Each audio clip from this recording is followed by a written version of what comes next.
Hello, ladies and gentlemen. And today I present to you a king from Texas, a loan originator. Working his way up to one of the top Latino lenders in the United States, Alex Varela attributes this accomplishment to training and helping others. Working through other people is the secret to his success. He has a passion for working with newer realtors and helping educate them about the loan process and the ins and outs of the real estate transaction. Alex has been recognized as one of the top 200 lenders in the United States by Mortgage Executive Magazine. Coming from the inner city of Chicago, Illinois, from an impoverished neighborhood, Alex has always valued hard work and picking yourself up and dusting yourself off. While putting himself in through college at the University of North Texas and graduating with a degree in entrepreneurship, he took to sales in the mortgage industry relatively quickly.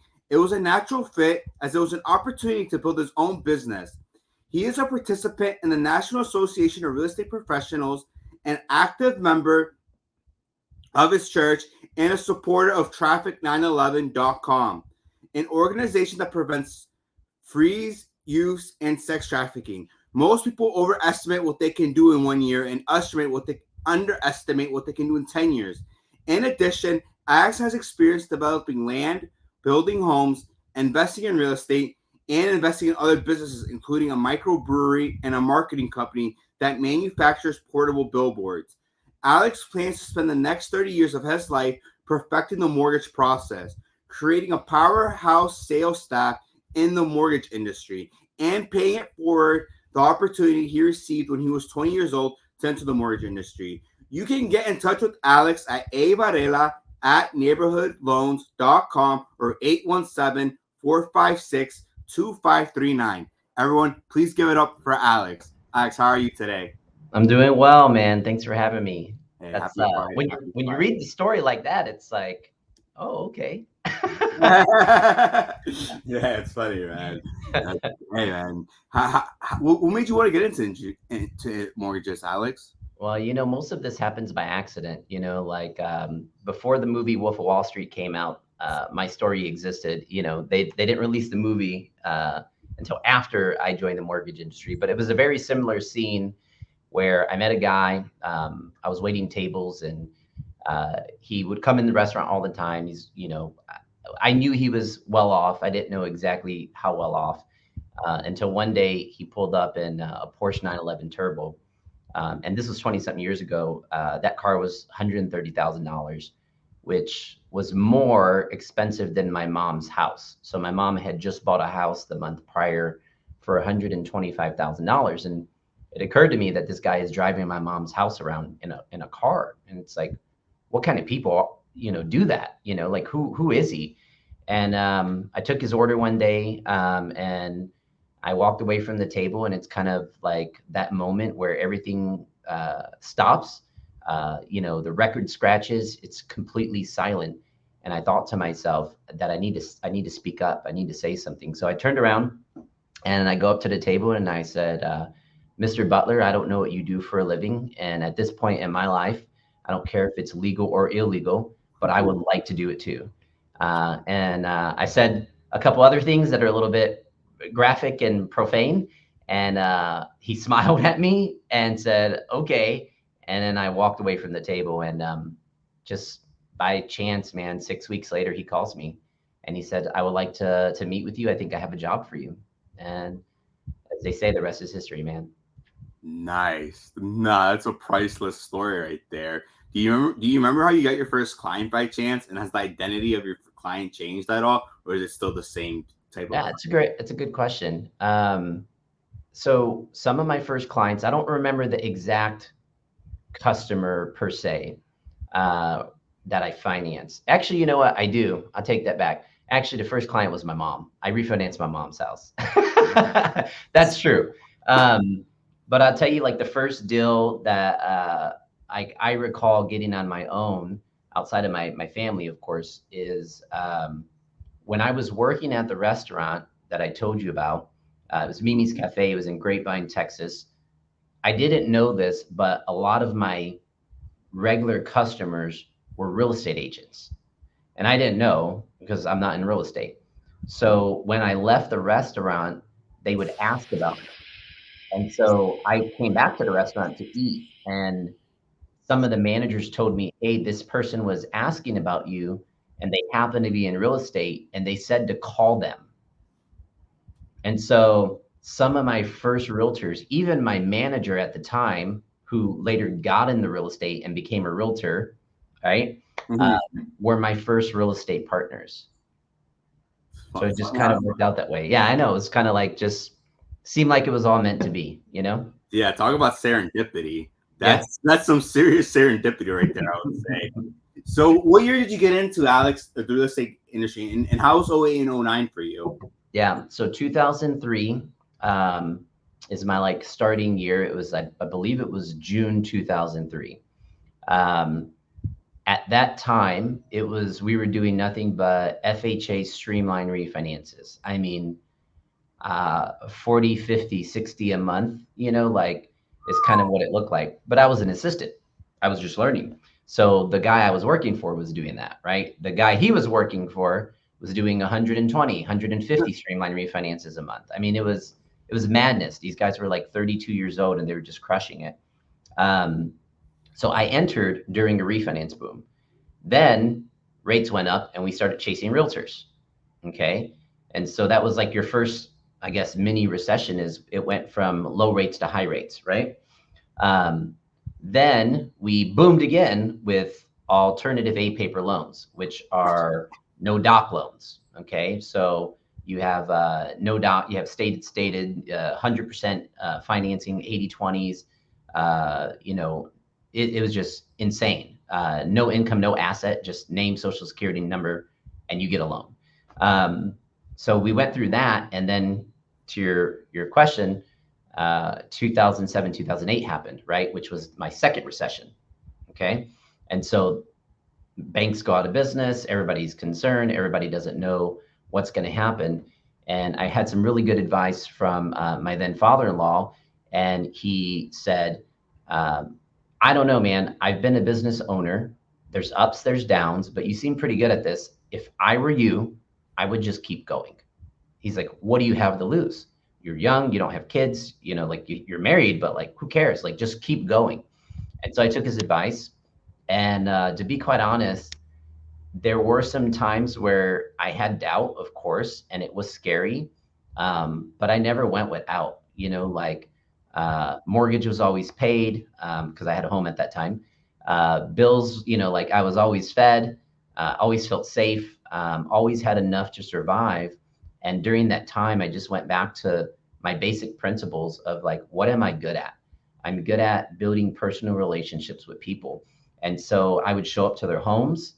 I would do their paperwork in their living room. I would meet their children. I would sit at their kitchen table. I would eat the food they gave me. I would drink the weird stuff they asked me to drink. I'd take off my shoes when I walked in, and man, that's really what got me through it, through 2007, 2008. Wow, the little things do add up. The little things do add up, and it's funny how we're almost entering another boom right now for refis.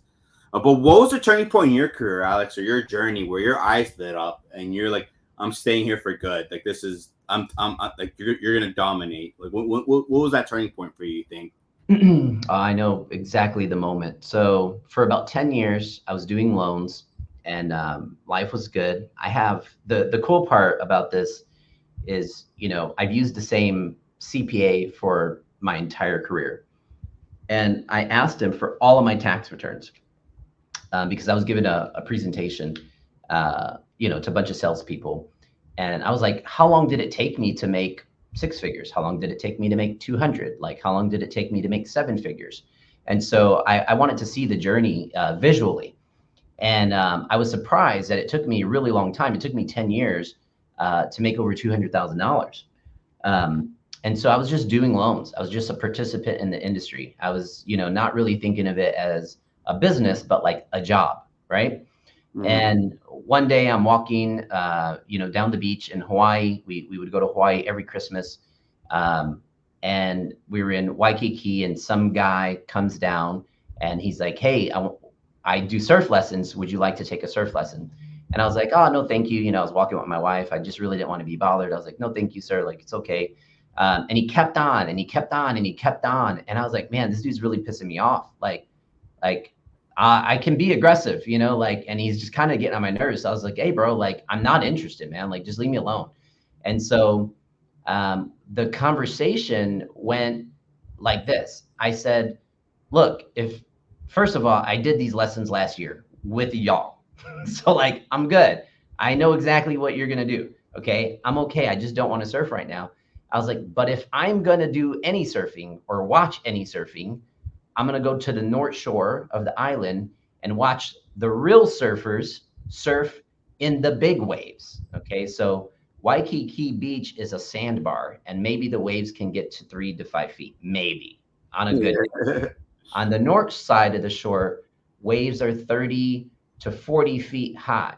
Okay. So now I didn't understand what I was saying to him because I didn't know a lot about surfing. But to him, he was extremely offended because I didn't know what I was talking about. Waves are measured on the surf report from sea to shore. Okay, so a 30-foot wave, sea to shore, is 30 feet. But when you're shore to sea and you're looking at the wave crest, it's actually twice as big. So it's really a 60-foot wave. Whoa. And he's talking to me. He's like, dude, you have no idea what you're talking about. So basically, I'm calling him out for not being a real surfer. And I criticized him. And it upset him so much so that his manager had to come and get between us and literally walk him away. Okay. So I'm walking down the beach and I'm pissed and I'm just like furious. And I'm telling my wife, like, what's this dude's problem? What's his problem? You know, like it's all about him. Right. And it's one of those God moments where I, as I'm walking down the beach, I realized that I am him. I'm him. I'm in shallow water in my career. I'm too scared to go into the deep water, into the big waves, to be a real loan officer, to build the team, to compete. I didn't have it in me. I was scared. And I was like, oh shit, man, like I need to get into the deep water. I need to be a real surfer, man, in this industry. And it that moment, I looked at my wife and I said, hey, um, when I get back home, I'm going to build a team, I'm going to build a branch, and I'm going to do this well. Like I can do this. I could be a monster in this industry. And that I did, man. I went home and that was kind of it. So that was the moment, man. That was the turning point. Well, that's insane. That's a very interesting epiphany that you had there at that moment, I would say. What's the most misunderstood thing about you, your industry, or your work? Um, I would say let's go about most misunderstood thing about our industry. Once upon a time when I was young and arrogant, I'm still a little arrogant, but not as arrogant. Um, I used to think that loan officers were not that great. Like, hey, they're just kind of like, I think the word I used was monkeys, actually. And my divisional manager at the time, I was talking to him. He's like, man, like, I disagree with you. Like, I think that loan officers are actually some of the most creative, ambitious, intelligent people actually in the workforce. Um, and I was like, really? And ever since he said it, it hasn't left me. Now, that was probably over 10 years ago. Well, I think the most misunderstood thing about loan officers or about an industry is like the enormous amount of business acumen you need to do this job. You sometimes understand somebody's personal finances better than they do. Their tax returns, their business returns, where their money comes from, how much debt they have. Most people don't even know. And so sometimes we're treated as if we're a cog in the wheel and discarded and we're disrespected and we're talked down to by the consumer, mostly. And in reality, it's like, man, like you have no idea who we really are and what we're really trying to do here. And so I think that's probably like the most misunderstood thing about our industry. No, you're totally right. Do you think there's any other misconception when people are buying or selling it in the real estate industry? Um, like I think, quite honestly, I think they think it's more difficult than it really is. Um, I actually think it's pretty easy to buy a house. Like in terms of the process and like, man, you could do a down payment assistance loan and have the seller pay all your closing costs and bring no money to closing. Like, that's not that complicated. Like that's something that happens all the time. So I think there's a lot of fear headed into the transaction for the consumer. Um, when in reality, man, I think the standards are actually really low. Like 580 FICO score for, some people don't even have a minimum FICO score for FHA VA loans. Like that's pretty risky, y'all. Like that's a pretty risky thing to do. So they come in with all this fear, and in reality, I think everything is going to be okay. No, you're totally right. Yeah, it's funny how you have to ask for the same documents from every client. Yeah, every client. You had to cater to them and how you get those documents back. Um, So if true. yeah, if you could change one thing about the industry, what would it be and why? Um, Man,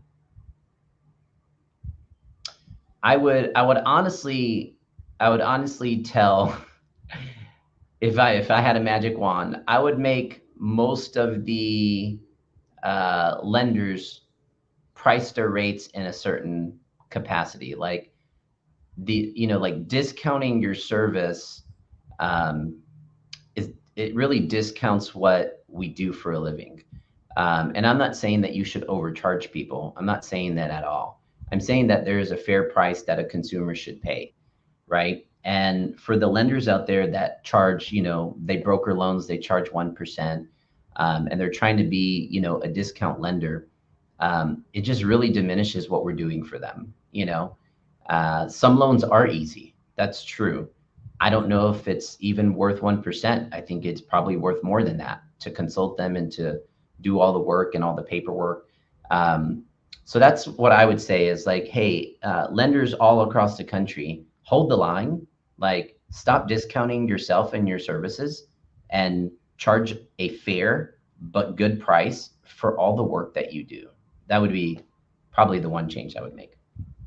No, that's actually you bring up a good point. Like you never really understand like how much the service is really worth because what we're doing is an intangible skill set, and you really can't measure an intangible. So you're totally right on that. Like how the fact that the way you can wrap your head around that is very interesting that you bring up. What's the most courageous decision you've made recently, and how did it impact you?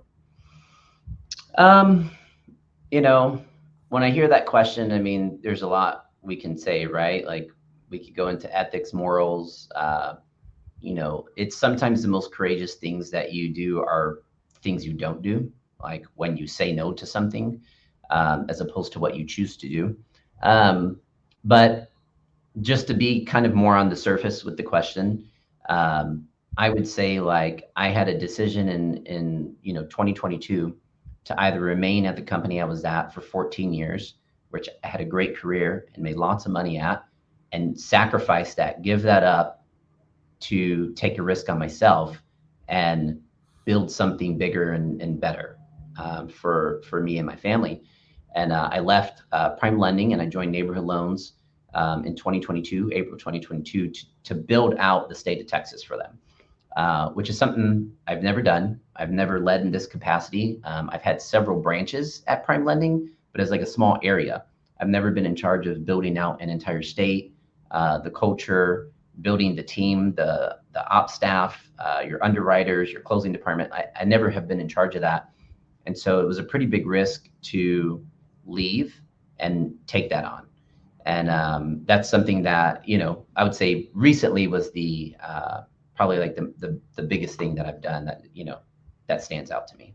No, you got a lot on your plate, Alex. You got a lot on your plate. I would say building out a whole state. What's the most challenging aspect of being in that specific role in today's world? Would you say? Yeah. So, I mean, we do it a little bit differently. So some companies, you're not allowed to be in production if you're in my position. At this company, you're required to be in production and be in this position. So um, there's not a leader at Neighborhood Loans that doesn't originate loans. Okay, so part of that is because we want our sales staff to know that we're in the trenches with them. Plus, it gives you a really good understanding of what they're dealing with. When they complain about something in regards to the technology or, you know, a client or a product or an underwriter, we know firsthand what they're dealing with, and it's easier for us to fix it. It's easier for us to provide a solution. But when you're not in origination and you're in leadership, you're far removed from the process. You have no idea what's going on. Um, so, like that's probably the most difficult part is that I'm also in production. So I have to manage my own book of business in addition to being the leader that's responsible for a large territory. Yeah, yeah. Now you're juggling, man. You're juggling. What do you think is the key to maintaining a work-life balance, and how do you apply it in your life? So I was late to our call because I took my kids to school. And there's just certain things that you must do first, and I think if you look at your schedule, I got this from Ed Milet. He works 21 days a week, and when I heard his podcast about it, and it's probably in his new book, I was like, what does that mean, 21 days a week, right? And so basically he said he split his day up into 3 days, so 6 to noon, noon to 6, and 6 p.m. to midnight. And I immediately loved the concept. Okay. So if we think about ourselves um, as athletes, right? If you compare yourself to any professional athlete, Olympian, whatever, they put a tremendous amount of work into being an athlete, right? And the game is just where they perform. So if I think about the lending industry in that capacity, which is I am a business Olympian. Okay. All my preparation has to be done before I perform. So the majority of my life should be spent preparing, right? And when I'm here at work, it's all performance. Okay. I shouldn't do the preparing while I'm performing. So I broke out my schedule starting at wake up time, which is 5:30 in the morning. Every 30 minutes of my day, what I should or should not be doing. So I started with, of course, the most important things to me. Church is on Sunday at 9:30 a.m., right? And then I worked backwards. When do I leave the house? When do the kids need to be ready? What do we do after church? When are we going to lunch? Where are we going to lunch? And date night with your wife, right? My wife is scheduled in for 2 lunches per month, always. And, we have a time reserved on Saturday for our date. We call it day date because we don't like going out at night anymore. Um, so I'm getting old. And, we did all these things. And so if you look at my calendar, you'll see get dressed, eat breakfast with kids, drop kids off to school, right? Leave the office, home, no technology, dinner's at 6:30, bedtime starts at 7, right? Read books. Like you'll see my calendar is all planned out. So I think that the short answer is you just have to be disciplined with your schedule, like 100%. That's really it. No, yeah, now it sounds good. It sounds like you're really locking in and focusing on just prioritizing what's really important and just weighing it. What's the next big thing we should expect in the industry, and how are you contributing to it? Like what happened? What occurred in August? Is that you think going to affect your business, or how are you seeing that as an opportunity in that university? Well, with NAR, Yeah. so when the lending industry was regulated by the CFPB during the Obama administration, um, everybody was like, "Oh my gosh, this is the worst thing that's ever happened. I'm not going to make as much money." Um, for somebody like me, um, what happened was I actually got a pay raise. So, meaning that I had been underselling my service. I didn't know it. Like nobody told me. Nobody gave me a formula of like, man, you should charge this much on a FHA, this much on a conventional, like period end story. So I was just competing for the business. Maybe it was my age. I was really young. So maybe people were trying to take advantage of that, consumers, that is. Maybe it was because I was Latino and maybe they didn't think I knew any better. Maybe I didn't. So when they leveled out, like, hey, we must pay you this much money on every loan, I actually got a pay raise. And I made more money after that fact than I've ever made in my whole entire career. So I see NAR as something similar. Like this is going to weed out a lot of realtors that are not professionals, that are not committed to the industry. that didn't have the moment on the beach with the surfer, right? Like they're going to be gone. And that's okay. And now that's going to leave a lot of professional real estate agents that are going to do very well. And those agents need great lenders. Okay. And I am excited that it's going to make it easier for me to pick and choose which realtors to identify that are full time professionals and are willing to do business with another professional. So to me, this is probably the greatest opportunity for me as a lender to really show other professional realtors who they should be doing business with right now. So I think Nice. it's great. No, you're totally right. No, this is a great opportunity to see what synergies match with other synergies during these tough times. I guess during a market correction, or what some call it a slower year. But you don't have to answer this, Alex. But how do you handle criticism or negative feedback about your work if it's ever occurred? Yeah, no, I will answer it. I think that's extremely important. I think everybody's gut intuition, like everybody's first initial reaction is to be angry, right? But what you learn about emotions is that anger is a secondary emotion, which means that it's not really what you're feeling. It's just how you're expressing your feelings. So you got to really think about what you are feeling, which may be embarrassment, shame, like those are probably the real emotions that you feel. Now, what I've learned to do is look at constructive criticism or even negative criticism. It doesn't matter, criticism in general. I look at it and I say, what's right about what that person just said? Okay, because it may not come off that way, but there's something right about what they're saying. Okay, um, recently, um, I had a client that was like, do I need to recap our entire text message chain with you? And I was just calling to like verbally verify all the information.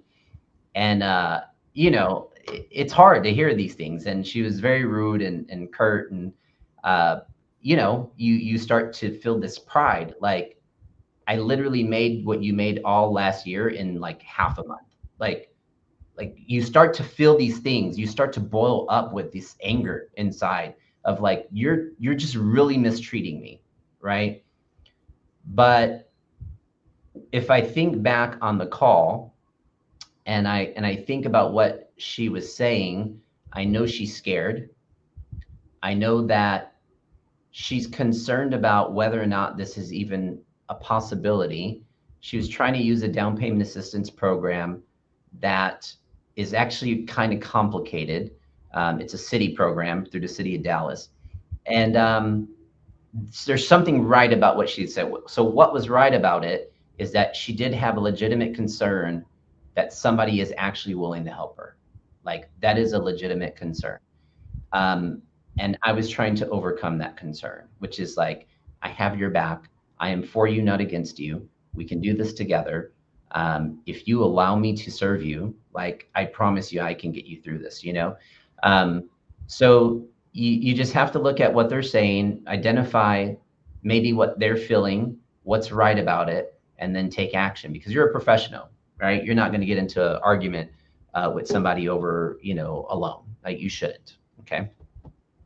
No, you're totally right. You're totally right. And yeah, no, it's funny. It's funny you mentioned that. I think people are just scared of the unknown, really, because like you know the process like the back of your hand, but someone on the other end doesn't even know like the process. So like it sometimes it's just it's just an emotional roller coaster for them. But the Yeah. fact that you can guide them from start to finish like a shepherd, and just guide the sheep, it's all what it comes down to. Who or what inspires or influences you the most in your work? Would you say? Um, man, I don't know, man. Like, I've really never had like I wouldn't say like other than Andy, who really taught me the industry. He got out of the industry back in the day, and now he's back. But I was closest to him. Since then, just like kind of like you know, as in adulthood, um, I would say like, man, it's probably been the pastor of our church. Um, who I really don't have like a very personal, intimate relationship with. Um, but this pastor has had more influence on me as a business person, as a husband, as a friend, than probably anybody else in my life. Mainly because I've been at this church for 20 years, and I like rarely miss a Sunday. And if you miss one, you can watch it online. And so I've heard, Pastor Ed Young talk to me, right, more than any other man in my life, essentially, right? And so through his teachings, through his leadership, because he runs a great church and he's an awesome leader, he's a great speaker. I've really implemented a lot of what he has taught me, and I think it's influenced my business positively. No, it's a great pick, I would say. Yeah, it's funny that you sometimes you can pay it forward no matter what position you're in this life. What's the story behind your most memorable success or failure? Um, I'm pretty hard on myself about like what is a success or what is a failure. Like two things come to mind. The first of which is probably NALREP. The first time I even heard about the organization, they were like, "Oh, you're like, I don't know, top 10 Latino lenders in the country," and I didn't think it was that big of a deal. I was Whoa. like, "Yeah, that's not great, right? Like, I'd rather be like top 10 of all races in America, right? Like, I want to be just top 10 in America, right? Like, not just top 10 of Latinos." And so my wife, who is Cuban and Mexican, was like, "Dude, you're like really not understanding how big of a deal this is, right?" And so she's like, "What you don't know is how many times you've been passed up. Like, how many times has your name been passed to a client by a realtor, and that client goes, 'I'm not calling because of this kid's name.' Like, I'm not calling a Hispanic. I'm going to call a white person." She's like, "You don't know that." She's like, "I'm not saying it happens all the time, but I'm sure it does, right?" And so she's like, "This is how many loans you do with that. Imagine how many loans you would do if you were somebody else, if your name was different. So you really need to be proud of what you did."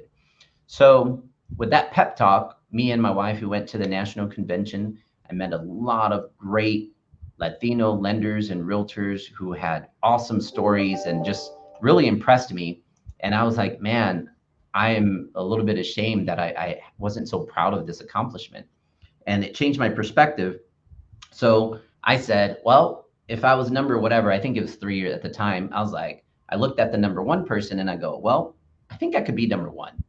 And so I worked really hard. I think it was the next year, or the year after. I'm not sure what it was, but I won. I was number one in the country, and so I became the number one Latino lender in the United States at some point, and I felt an immense amount of pride about that, and it felt good to be number one. So that's probably like one of my greatest accomplishments, was to win that year.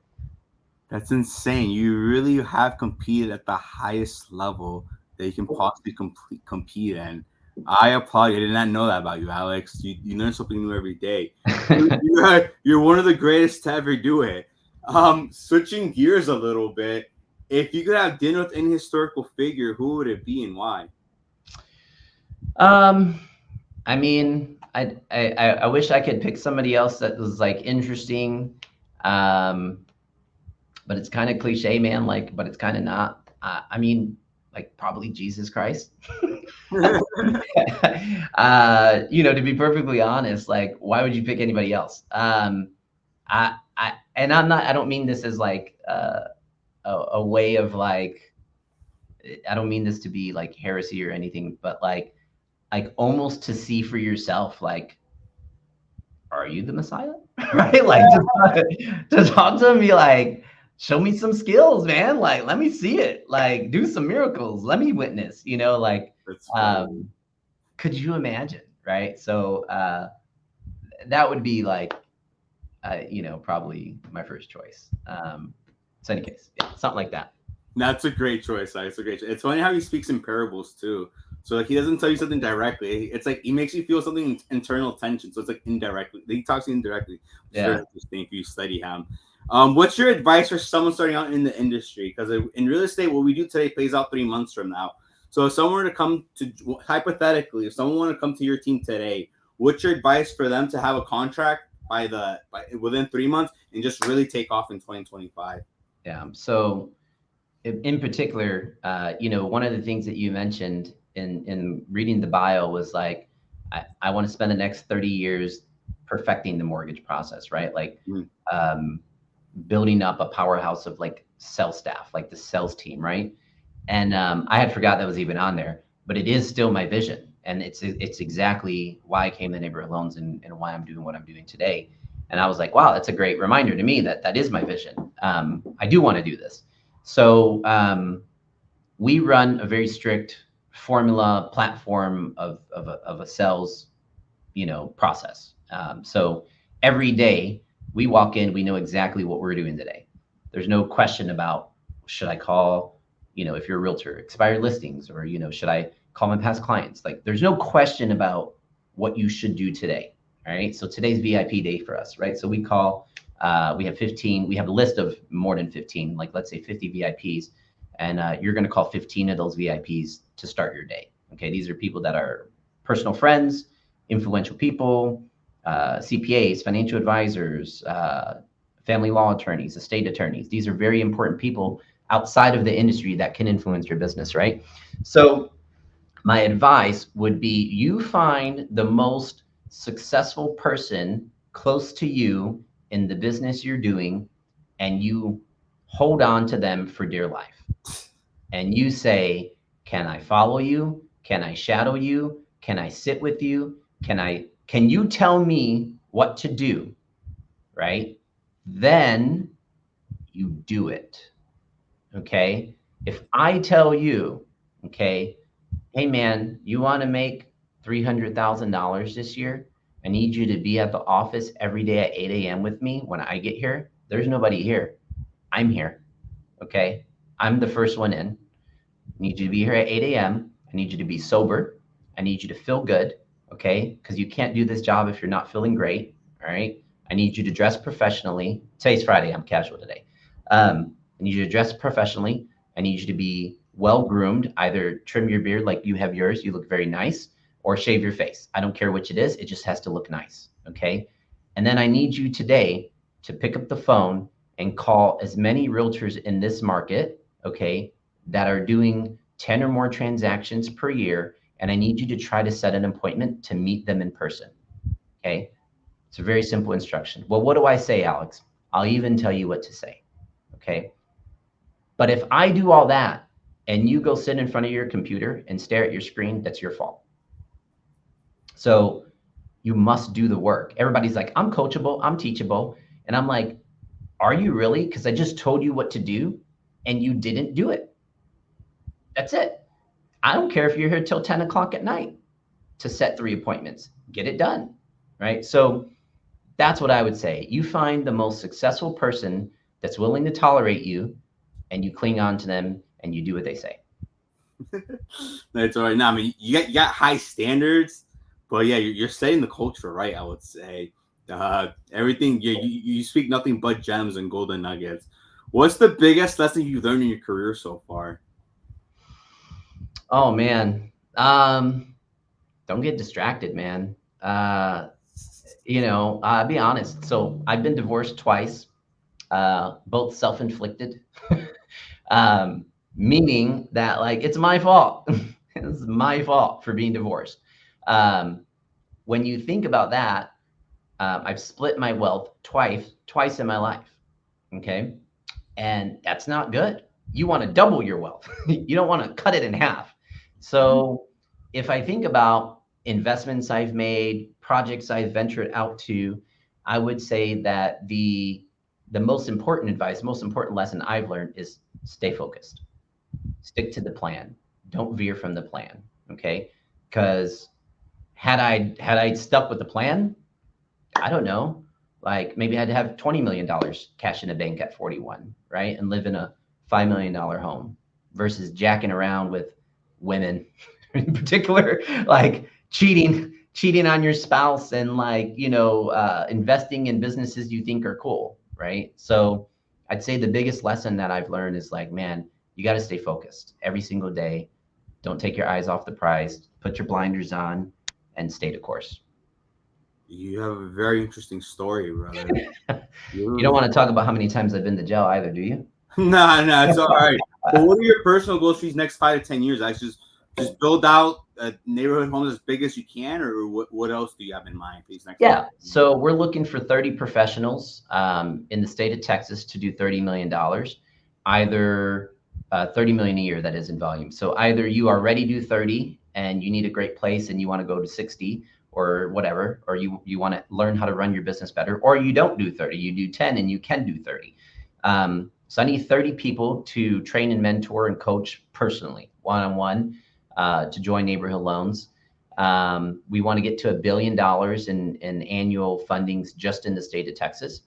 Um, in terms of personal financial goals, we do keep track of that as well. There's a goal card that you must carry. I do get coached by an organization called the Core, and I don't know if this your video, if you're going to show people this, but you got to have. I carry this in my wallet.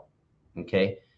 The point is, you cannot take this out of your wallet until you hit your goal. So next goals, 5-year goal is I must have an annual income of $4 million plus by 5 years. That's my annual goal. And 5-year bank account goal is $10 million in my bank account. Okay. And so this is my financial goal. My vision is to build out the Texas region with 30 mortgage professionals that do $30 million a year. Holy smokes! I hope you manifest all your endeavors, Alex. I'm Thank sure you. you will. I'm sure you're pragmatic enough to here's your output. These are the inputs you need, and you just gotta figure out the rest of the puzzle. What's your favorite book, podcast, or article that's had a significant impact on your life or work? Yeah, I think that probably like one. I read a lot of books, but one that I really like and enjoy. It's easy read. It's called The Go Giver. I think a lot of people have read it. It's a very interesting book. Uh, it's 5 simple business lessons. Um, Lesson 5, which was you have to be um, open to receiving help, like to receive. And you can give and you can give and you can do all these things and you could change your vision. Um, but it's the book that made me decide to leave prime lending and come to neighborhood loans. Um, because one of the lessons was in order to increase your income, you have to increase the amount of people you serve. And how do I serve more people? Me personally, I only have limited time. I serve more people by being in a position where I now have a larger workforce serving people. So I'm serving people through them, right? And I wasn't in that position at Prime Lending. So now I have a bigger territory. I have more sales reps. I can influence and serve more people. But the last part is like you have to be open and willing to receive help when it's offered to you. And as a man, personally, I think we have a lot of pride and we don't want to accept help. And that was really convicting to me that sometimes you need help. Sometimes you need to ask for help, and sometimes you need others to do things that you can't do. And that was a great lesson for me to learn. No, totally. Actually, have you ever been like driving in the car, like on your phone or watching TV, and just think to yourself, like, if I wasn't in mortgages, this would be another dream career I'd like to have. What would it be? And well, growing up, I wanted to be what I would consider a Wall Street douchebag, uh, which is I wanted to be a stockbroker. So I'd probably do something like that in the financial services industry, where financial advisor or something like that, a FA. I really find that industry fascinating. I like growing people's wealth. I like seeing people do well, and I think that would be a good industry for me. Yeah, no. You seem like somebody that's very just serving to the public. What's one piece of advice you wish you had received early in your career that could have changed Um, your trajectory, been a catalyst? I would have said, like, if somebody would have told me, "Hey, man, like, do it now, like, go hard now, build now, take the risk now. Like, there's no time to waste." Um, I was a little bit conservative about taking risk, and I wish somebody would have been like, "No, no, no, no. Now is your time to take the risk. Do it now. Don't wait." Yeah. No, just being pragmatic, always executing. An idea is only an idea until you execute on it. I got two more questions for you. When I'm 80 years old, when I'm really old, I'm going to be rewatching this. What's one message you want to leave with me? Um, Man, I would say like to be quite honest, man, like your questions are pretty good. Like I read your questions and I was like, these are actually pretty good. And I think that you have a talent for this. Interviewing somebody or asking the right questions is uh, like 90% of it, you know. Even when trying to figure out a loan or solve a problem, you got to ask yourself the right questions. And I think you have a skill. I think you're talented at asking great questions. So hone in on this skill, keep going, develop it. You're going to get a lot of no's. You're going to be kicked in the gut a lot of times, but just get back up, man, and just keep going. No, I appreciate that, Alex. That really means a lot. Yeah, you're totally right. Like, you just got to keep going. It's all about falling, what, 9 times, getting up 10. Yeah. My last and final question to you is, what legacy do you hope to leave behind through your work when it's all said and done? Yeah, man. I'm not sure if the work is really the legacy itself. You know, I do believe that like personally, my belief is that I have an agreement with God to be a producer. My skill is to produce. My skill is to build. And then I take those whatever resources and I bring them to the church. And so um, you know, I hope that along the way I've served people well. I've hoped that I've built up people's lives in a positive way, that I've been a positive impact on them. Um, I really feel the calling to develop young men, um, in particular, to mentor and shape their lives and you know, teach them what I was taught by my father, in terms of what it is to be a man, what it is to be a provider. Um, so I hope to leave behind that legacy. You know, I spend a lot of time with people not in our industry that are, you know, young men that are struggling and just need a friend and they need a brother to talk to. And so I hope that the legacy is not the money, that it's not the work, but it's the people that you leave behind that go, man, that was one cool cat. You know, Alex was a cool dude, and he really helped me out, and that's the legacy, man. Nah, you're a real one. You're truly chasing fulfillment.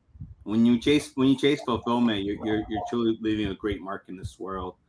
Do you have any last final comments, thoughts you want to leave with the people, and how do you like to be reached out to? No final thoughts. They can reach out to me. You know, you said my email address, AVarela at neighborhoodloans.com.